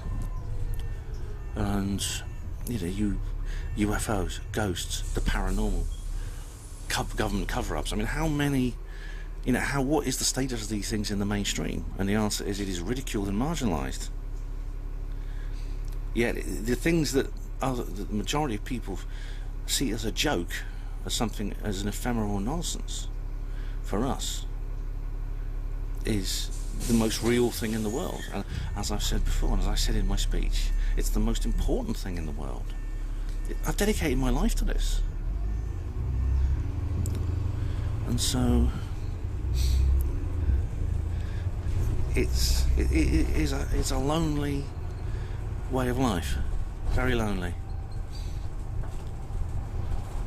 And conferences like this provide an essential service of breaking that, and that isolation, connecting with others. It is so important. I always said that if for some reason I couldn't buy a ticket to the conference, if they sold out and I couldn't get a ticket, I would still go along. I would still turn up and just wait outside the conference hall and for people to come out. I would still go to Probe even if I didn't have a ticket for the actual conference. So now, going back to Oxford, I've got work tomorrow. Back to normality within less than 24 hours. I will be in my normal routine, my normal life. But I have my souvenirs. I've got books, to read, like the books I showed you in my souvenirs video. So that's an important way of decompressing slowly. It's adjust the pressure so you don't get the bends as you're coming out of the high energy environment of the conference to the low energy environment of the normal world. That is important. And as I said, whenever I MC conferences like at bases and Exopol, I said to people, come down, make sure you lower yourself slowly into the cold water of normal life. Read a book, read one of the books, connect with people, phone one of them up, read one of the books you bought. Keep the spirit alive in you for as long as you can. That's my advice to anyone who is at a conference like this and they find it difficult they find the come down experience a bit overwhelming. Because honestly, post-pro blues, I'm not got it, but the after conference blues, whatever conference is surprisingly potent. It's brief, but it's very, very intense and very, very unpleasant experience. But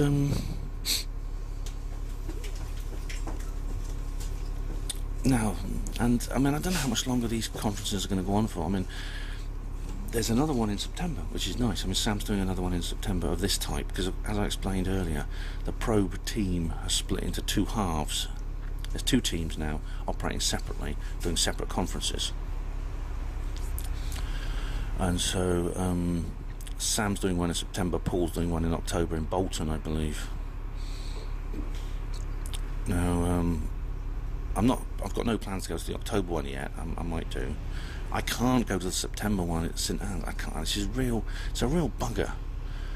But because they wanted Mary Rodwell there, they had to book it the same weekend as UFO Truth magazine. Oh dear. Which means I can't go to both, and I've already booked for UFO Truth. So I'm going to have to miss the next Probe.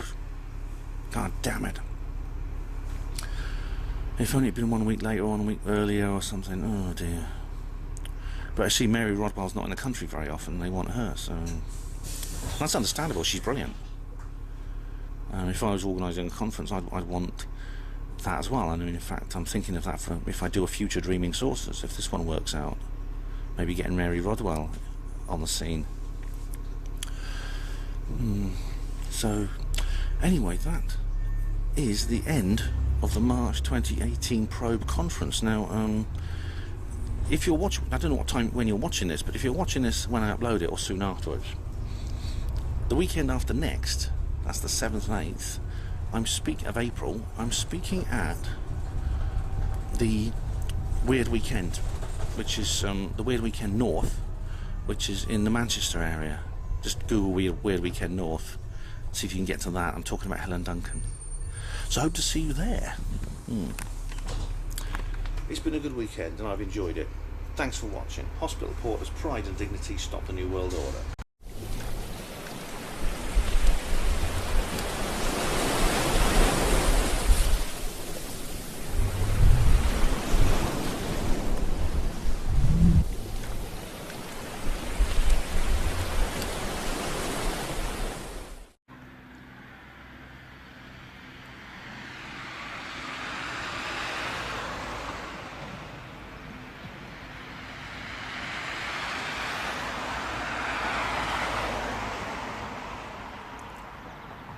That's a nice building, very elegant.